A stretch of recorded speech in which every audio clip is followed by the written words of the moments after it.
Senhor presidente, senhores vereadores, saudar a comunidade que nos assiste através do canal 16, uma saudação especial ao meu amigo Ari Rosso, a toda a diretoria do Sicredi, que hoje, senhor presidente, a gente vai fazer aqui uma pequena homenagem, uma saudação aos professores que estão aqui, hoje esperando uma votação de um projeto da gente que visa a segurança, né, dos professores na escola.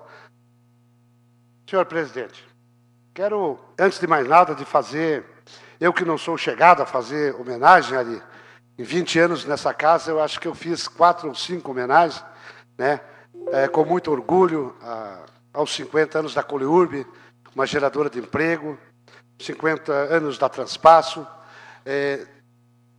As homenagens nunca foram feitas particularmente a uma pessoa, mas sempre aquelas instituições que fazem o progresso da nossa cidade, a geração de emprego e o fomento e o crescimento da cidade que nós tanto amamos. Então, senhor presidente, antes de falar sobre a Sicredi, eu gostaria que o Miqueias colocasse um vídeo de onde pode ser explicado para a comunidade de Passo Fundo o que é essa instituição e o quanto ela representa para nós.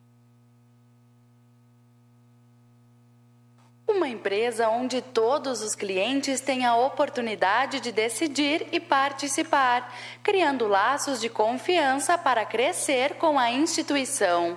Este é o Sicredi, a cooperativa financeira, criada há mais de 115 anos, está há 38 na região. Quem conta parte dessa história é o presidente do Conselho Administrativo, Ari Rosso. A Cooperativa de Crédito Rural de Passo Fundo iniciou no ano de 1981, portanto, completando agora, no mês de maio, 38 anos de existência.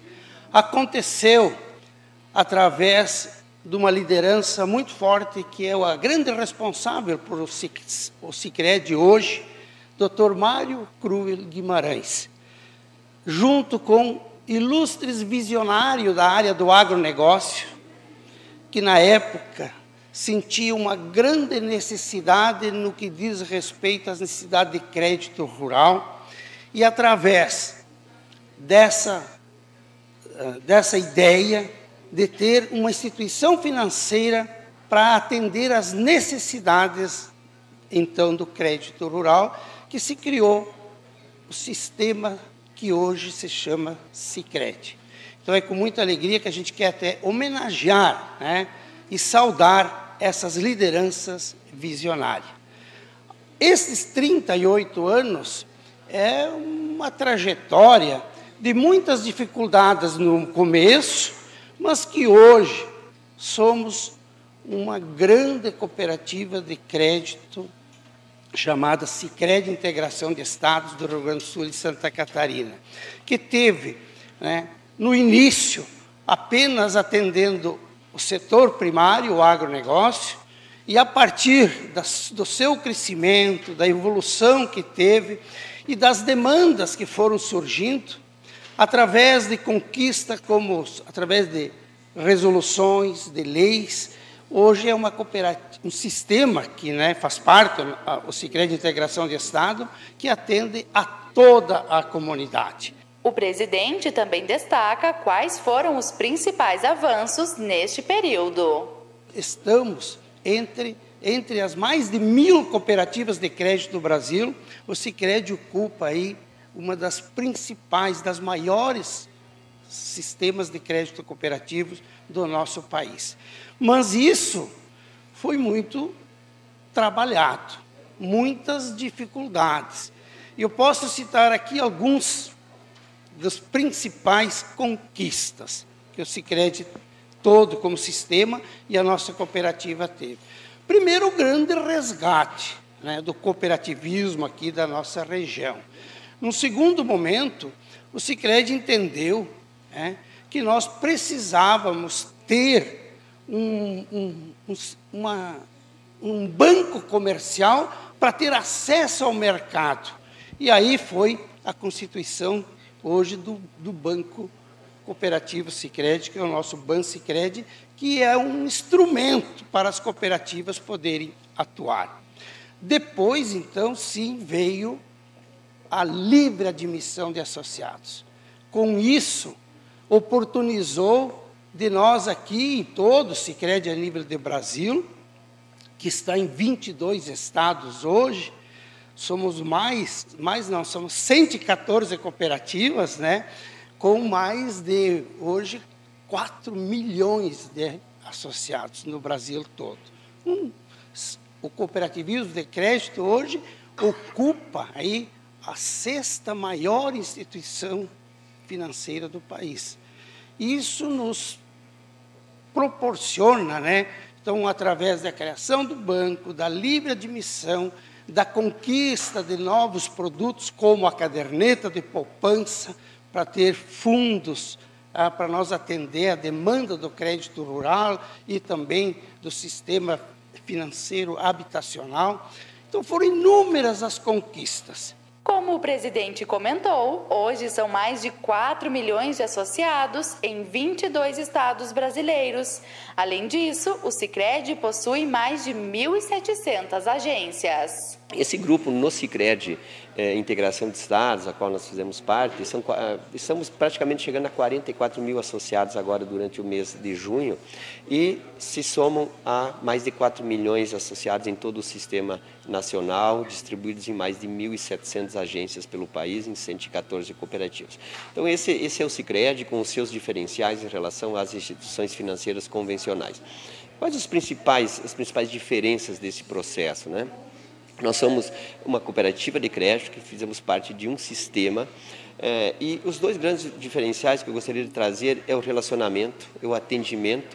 Nós procuramos ter um atendimento humanizado a todas as pessoas que nos procuram e que vai muito além do atendimento da venda de um produto e serviço. Ele vai na direção de cumprir um propósito, de cumprir a nossa missão, que é através de sermos uma instituição financeira, agregarmos renda e melhorarmos a qualidade de vida dos associados e das comunidades das quais eles fazem parte. Então, esse é um dos grandes pilares do diferencial da cooperativa. E um outro que aí é um pouquinho mais no campo econômico, que é a distribuição de resultados. Ou seja, aquilo que é gerado como resultado ao longo de um exercício retorna ao associado, ou seja, diretamente a ele pela distribuição da sua movimentação, pelo seu juro ao capital, ou então nas reservas legais da cooperativa, que é quem dá a alavancagem para os negócios de crédito dentro da cooperativa. Mas de uma forma ou de outra, 100% de tudo aquilo que é gerado como resultado de sobras ao final de um ano retorna ao associado. Esses são dois grandes diferenciais que nós temos. Em relação a produtos e serviços, são mais de 320 produtos e serviços no portfólio do Sicredi hoje. O diretor executivo também destaca que a cooperativa é um importante instrumento de incentivo para o desenvolvimento econômico e social do país e que foi criada para oferecer soluções financeiras de acordo com as necessidades dos seus associados. A gente costuma dizer que muito dificilmente alguém vai entrar por uma porta do Sicredi e não vai encontrar um produto que ele precisa. Então, com uma roupagem um pouco distinta, talvez, do mercado convencional, mas sempre buscando não ser vendido como produto ou serviço, mas sim visando o atendimento a uma necessidade que o associado vem buscar dentro do Sicredi. Então, muito nessa linha. Hoje, o Sicredi Integração de Estado está em dois estados, né? Sendo redundante, Rio Grande do Sul e Santa Catarina. Aqui no Rio Grande do Sul são 10 agências, em Santa Catarina já são 4 agências, com a abertura de mais 2 esse ano, num processo de expansão na região do Vale do Itajaí Sul, onde incorporou-se mais 15 municípios à nossa área de ação. E dentro de um planejamento de longo prazo, ao final de 2023, a cooperativa deverá chegar a 25 agências dentro dessas 2 regiões, atendendo, dentro das nossas expectativas, aproximadamente 65 mil associados já. Então, uma expectativa de um bom crescimento, de não crescer em números, mas crescer na proposta de levar essa possibilidade de uma instituição financeira diferenciada, ligada ao cooperativismo, a todas as comunidades onde estamos presentes dentro da nossa área de ação nos 2 estados do sul do país. E aqui em Passo Fundo, a instituição abrange toda a comunidade. Uma na qual nós estamos aqui, Boqueirão, uma agência ampla, moderna, uma agência no centro, né, que já está há muitos anos ali, todo mundo sabe da localização. Uma agência que a gente criou, que nós chamamos de Centro 2, que é na Brasil, que na verdade foi uma agência criada há 2 anos e meio atrás para podermos desafogar um pouco o centro, que já estava com 8 mil associados, e a gente acabou abrindo aquela agência, hoje já chegando quase a 3 mil lá, e o centro voltou a ter 8 mil. Então a gente já tem um novo bom problema para resolver nos próximos dias. Uma agência na São Cristóvão, né, que está à disposição do bairro São Cristóvão, e uma agência lá no bairro Petrópolis, né? E além da agência da Veracruz, também bastante tradicional, uma localização bastante adequada ao nosso quadro social. Então essa é a distribuição. Vem aí algumas novidades para um futuro não muito distante em relação a pontos de atendimento à disposição da comunidade do quadro social do Sicredi. Alguém podia me pedir qual foi o maior segredo deste crescimento, deste momento que nós atuamos? Porque o Sicredi, ele se coloca, então, eu não digo que é segredo, eu digo que é uma forma, um posicionamento, em sermos uma instituição financeira cooperativa da comunidade para a comunidade. E alicerçado em 2 grandes pilares, que um é o econômico, como todos nós já conhecemos, mas o diferencial é o pilar da sustentabilidade, que nós denominamos as ações de relacionamento junto à comunidade. Então, são inúmeras ações que realizamos junto ao quadro social, à comunidade, no sentido de realmente sermos uma instituição financeira cooperativa da comunidade para a comunidade. E as ações que a gente procura desenvolver é para proporcionar o desenvolvimento econômico de uma comunidade, mas através de uma forma sustentável. E o grande diferencial que nós todos, os 44 mil associados, ao final de um exercício, distribuímos o resultado, que é de cada um, que somos os donos do nosso empreendimento. Então é isso aí, meu presidente, comunidade que nos assiste. Um pequeno relato do belo trabalho que é feito pela Sicredi, mas em especial, Ari, a diretoria que está aqui, os funcionários, colaboradores, a Sicredi Integração no Estado do Rio Grande do Sul e Santa Catarina. Aquilo que está próximo da gente, junto da gente. Quando ele falou, o Ari falou ali na agência do Boqueirão, eu fiquei pensando, anos atrás, Paulinho, vereador Luiz Miguel, a luta que nós tivemos para instalar a primeira agência do Banrisul lá no Boqueirão, que não tinha nenhuma, né? Foi um trabalho árduo, corremos atrás, né? Os vereadores mais velhos que aqui estavam sabem disso, e a gente conseguiu. Não faz nem 17, 18 anos, hoje, quando a gente sobe ali na nossa casa, que é ali no bairro Boqueirão, a gente encontra ali todas aquelas agências do Banco do Brasil, do Banrisul, do Sicredi, agora bem no coração, instalada bem no coração do nosso Boqueirão, né, Ari? Aquela bela agência ali, na minha rua, né? E isso nos enaltece e nos enche de orgulho da gente saber que a gente pôde participar de todo o progresso daquela região, e vocês colaboraram muito com isso. Assim vai ser também, Ari. Vai ser assim com o pessoal lá de Santa Catarina, vai ser assim nas cidades que hoje, agora em 2019, Agronômica e Lontras, que vai ganhar uma agência, né? E que as outras cidades do Rio Grande do Sul também, que vão receber a agência do Sicredi, que é a nossa cara, que é a cara do cooperativismo, que é a cara do colono, é a cara do agricultor, é a cara daquelas pessoas que lutam para ter as coisas mais... Então, eu quero deixar aqui meus parabéns a todos aqueles fundadores ali, aqueles que tiveram essa brilhante ideia, e a todos vocês que hoje seguem esse caminho e esse crescimento com muito trabalho, com muito dinamismo, com muita vontade. Que tenha mais 38 anos, que nós possamos comemorar junto com essa cooperativa, em meu nome, em nome do povo de Passo Fundo, porque isso aqui é a casa que representa o povo, todos os vereadores, né? Que tenha vida longa e muito sucesso. Obrigado pelo trabalho e, em especial, obrigado a todos os colaboradores, que fui fiscal ali em todas as agências, para perceber o carinho a vocês, os funcionários que atendem os cooperados. Então, eu quero, logo após, dar uma parte bem rapidinho, que eu tenho outros assuntos para o vereador Paulo Neckel, que o presidente encerre essa sessão, que faça o teor dessa placa, que em nome do povo de Passo Fundo a gente quer entregar a essa cooperativa que tanto tem feito bem a todos nós, gaúchos, catarinenses e de todo o Brasil. Concedo a parte, vereador. Obrigado, vereador. Vereador, eu queria lhe dar os parabéns à Vossa Excelência por essa homenagem a esta grande cooperativa que está a cada dia crescendo no Rio Grande do Sul e agora em Santa Catarina, né? Eu queria dar os parabéns a toda a diretoria e a todos os funcionários pela maneira profissional que eles tratam essa cooperativa. Mas, principalmente, vereador, pela cordialidade, pela gentileza que todos os clientes estão tratados. Nossos parabéns a todos vocês novamente. Senhor presidente, eu Concede a parte, concedo vereador? a parte, vereador. Bem rapidinho, que nós temos que fazer outro assunto. Não mais do que 13 minutos, vereador. Fica 13? tranquilo. Tá bom.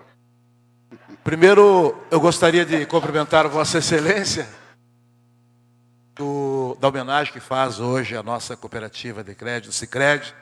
Eu quero, em nome do Ari Rosso, saudar e cumprimentar a cada um e a cada uma dos seus colaboradores e dizer que também nós participamos dessa cooperativa e que bom, né, nós morarmos em Passo Fundo, ter uma cooperativa de crédito do tamanho do Sicredi, né, e do tamanho da responsabilidade de todas as pessoas que trabalham no Sicredi. Parabéns. Obrigado, vereador. Senhor presidente, que o senhor encerra, peço que encerre a sessão, para que a gente possa fazer a entrega dessa placa, convidar todos para vir aqui na frente receber. Primeiro, peço ao terceiro secretário que faça a leitura da placa.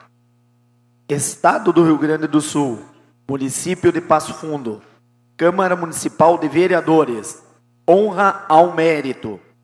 A Câmara de Vereadores de Passo Fundo concede a presente placa de honra ao mérito ao Sicredi Integração de Estado, Rio Grande do Sul, Santa Catarina, Passo Fundo, em reconhecimento pelos 38 anos de fundação da entidade, contribuindo com o progresso da nossa cidade, conforme iniciativa do excelentíssimo vereador Aristeu da Lalana. Passo Fundo, 17 de junho de 2019, vereador Luiz Fernando Rigon da Silva, presidente. Está suspensa a sessão.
Pode reabrir ele. Declaro reaberta a sessão. Com a palavra, o vereador Paulo Neco. Então, senhor presidente, logo após o término dessa simples, mas valorosa homenagem que a gente acabou fazendo em nome da comunidade de Passo Fundo e de todos os colegas vereadores, eu quero me ater aqui, senhor presidente,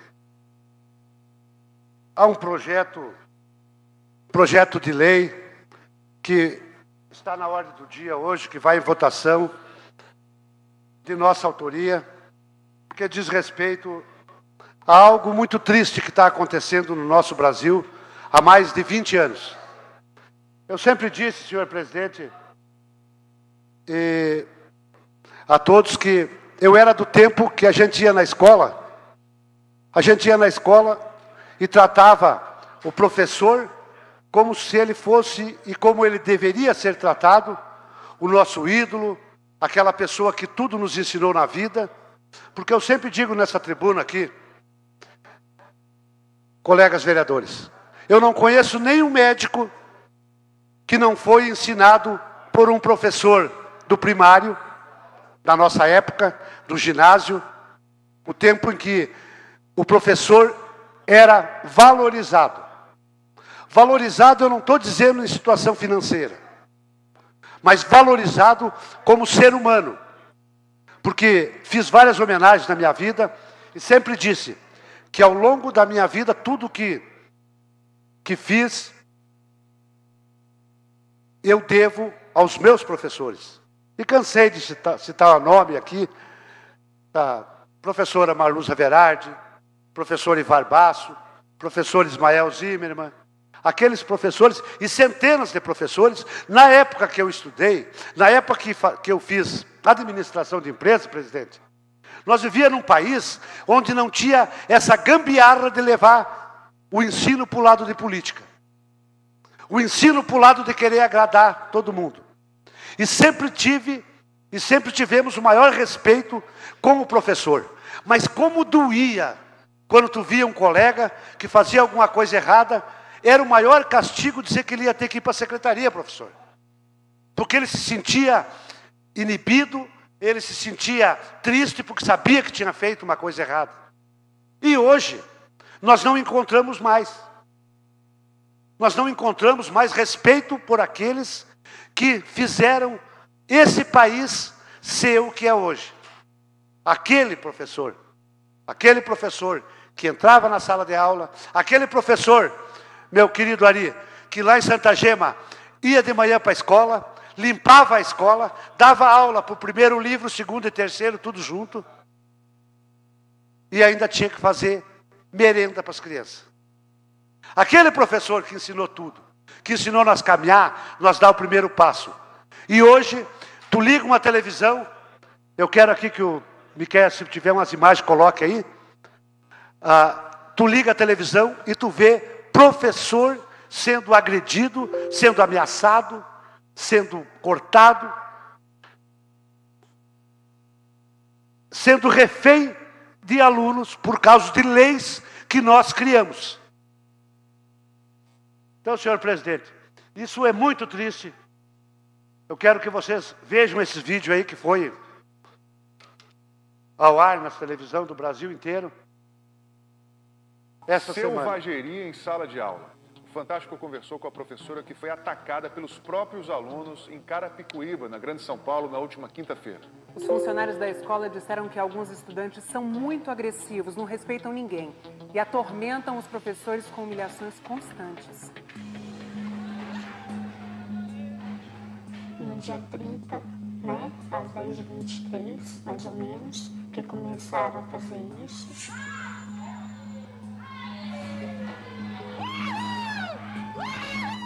Eles me xingaram, falaram vários palavrões para mim. Ofendiam a senhora pessoalmente? Ofendiam a mim, ameaçando, falando para me dar tapa na cara.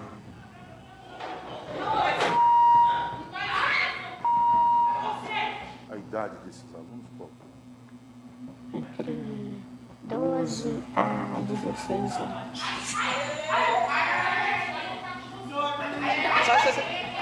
Sai da frente, caralho, sai da frente. Aí a confusão aumentou. Eles pegaram umas capas de caderno, começaram a jogar pela sala. Eu pedi para parar, para não fazer isso, prestar atenção na aula. Eu não sei como que eu não apanhei dentro da sala de aula.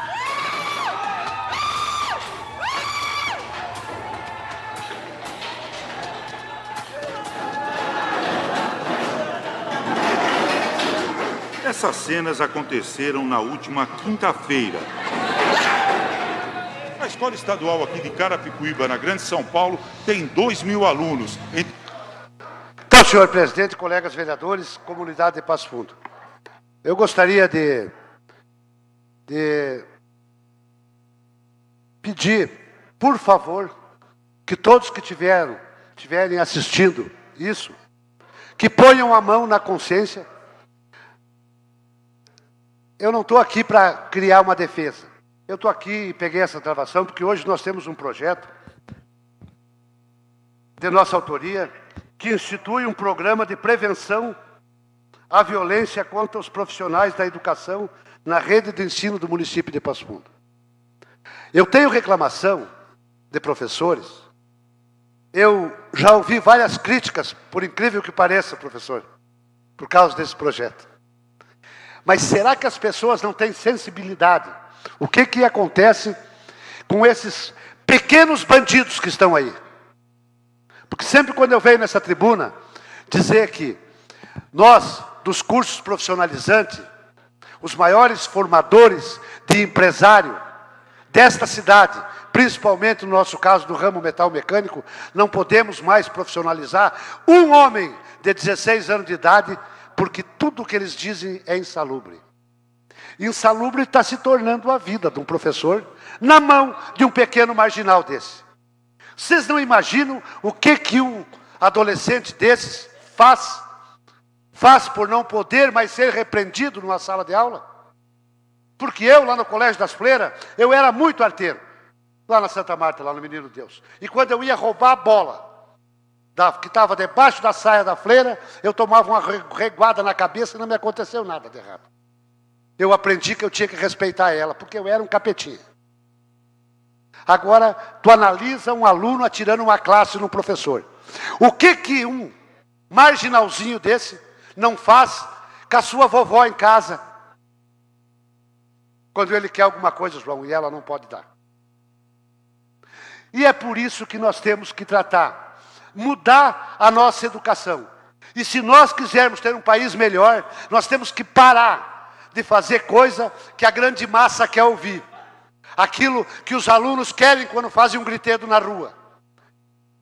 Nós temos que tratar o professor com o carinho, com o respeito que ele merece, porque ele é o grande formador de todas as cabeças pensantes desse país. Não conheço um cientista que não teve o aprendizado do beabá com o professor. Não conheço nem o médico, nem o engenheiro, nem ninguém. E o único que não é valorizado e que muitas coisas podem acontecer. Senhor presidente, principalmente as professoras mulheres, muitas que reclamaram, o absurdo que quando vocês falam aqui em proteção à mulher, em proteção a isso, proteção àquilo, que é uma coisa louvável, viável, e que nós temos que trabalhar em cima disso, colocar que uma professora tem que cuidar a roupa que usa para não ir no quadro negro, porque no outro dia ela está na rede social. Estão ali desrespeitando o corpo daquela mãe, daquela professora, porque o professor não deixa de ser um pai, de ser uma mãe. Jamais um professor vai fazer qualquer coisa que não seja para ajudar um aluno. E aí, o jeito que ele está sendo tratado, e nós temos que começar a moralizar isso, e que nós começamos a moralizar isso pela nossa cidade, porque quem não dá o primeiro passo, nunca chega num denominador comum.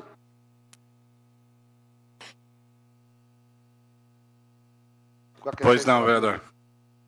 Nós precisamos, encarecidamente, parar de que quando alguém faz alguma coisa, virar só em crítica por causa de política. Nós temos que parar de esperar que os outros façam as coisas para depois nós copiarmos os outros. Tem uma frase que se diz: nada se cria, tudo se copia. O que é bom pode ser copiado. Agora, nós temos que parar de pensar em uma coisa. Sem educação, sem ordem, sem disciplina, esse país não vai chegar a lugar nenhum. E por favor, gente, vamos parar de jogar para as massas. Parar de jogar para fazer aquilo quando meia dúzia de pessoas grita e tem que ir junto. Não, nós temos que fazer o que é certo. Esse país mergulhado na corrupção por falta de educação. Esse país mergulhado nessa crise de ódio, essa crise de falta de respeito. E se você não tivesse, o nosso professor não tiver nenhum poder, não é os professores de Passo Fundo, é todo o Brasil, não tiver nenhum poder de poder ensinar o que é disciplina. Porque eu estudei numa época, vereador Eloy, estudei numa época que no segundo grau nós tinha aula de Direito e Legislação, nós tinha aula de Economia, nós tinha aula para tu ser contabilista ou administrador de empresa, de mecanografia. E eu perguntei esses dias para os alunos e os professores da universidade, ninguém sabia o que era mecanografia. Era os estudos das máquinas. Nós tínhamos que saber desmontar e montar a máquina, porque naquele tempo só tinha a máquina da datilografia e a máquina de calcular. E nós tínhamos que saber desmontar e montar a máquina. Aquilo era cultura. Aquilo era o tempo que a gente respeitava os professores. Aquilo era o tempo que cada período de aula era um aprendizado para o resto da vida. Aquilo era um tempo que o aluno tinha que ter 8,5 de média para passar sem exame. E quando chegava o fim do ano, professor, aqueles pontos que faltavam, ele tinha que completar no exame. Então, se passava, não era por pressão de político, não era por pressão de pai, não era por nada. Porque o aluno tinha que estudar e tinha que respeitar aquele que trabalhou, que se formou e que ia lá ser o segundo pai. Porque, para mim, eles foram para mim o segundo pai, a segunda mãe, porque tudo que eu aprendi na vida, uma coisa só eu aprendi dentro da minha casa com meu pai, era respeito e dignidade. Agora o resto, tudo eu aprendi dentro de uma sala de aula, e por isso a nossa preocupação, hoje, até com a integridade física dos professores, porque já aconteceu, esse vídeo se rodasse para frente, vocês iam ver que tinha um professor todo machucado. E isso tem acontecido em Passo Fundo. Aluno com faca, com arma, ameaçando os professores dentro da escola. E se nós não começar a mudar o rumo do que esse país foi jogado e tentaram empurrar para o lado da marginalidade e da baderna, nós não estamos fazendo nada de justo, não tem nem sentido de nós estar aqui hoje nessa casa e em todos os parlamentos desse país. Obrigado, senhor presidente.